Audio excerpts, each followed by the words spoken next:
ஒரு சிறிய ஊரில் ஒரு ஸ்திரீ வாழ்ந்தாள். 12 ஆண்டுகளாக அவள் ஒரு கடினமான நோயால் துன்பப்பட்டாள். அவள் பல மருத்துவர்களிடம் சென்றாள், ஆனால் எந்த ஒன்றும் அவளுக்கு குணம் அளிக்கவில்லை. அந்த காலத்தில் இந்த நோய் இருந்தவர்களை மக்கள் தனிமைப்படுத்தினார்கள்.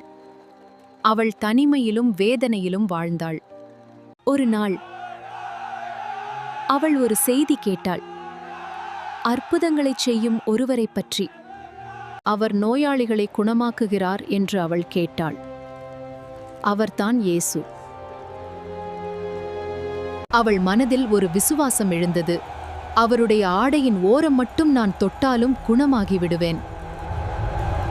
அவள் மெதுவாக இயேசுவுக்கு பின்வந்து இயேசுவின் ஆடையின் ஓரத்தை தொட்டாள்.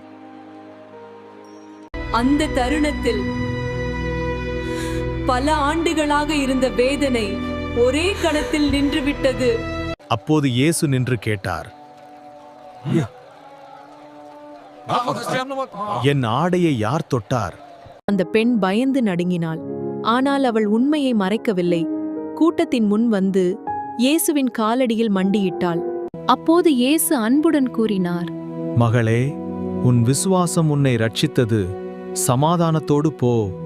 அந்த நாளில் அவளுடைய வாழ்க்கை முழுவதும் மாறியது. வேதனையின் வாழ்க்கை முடிந்தது.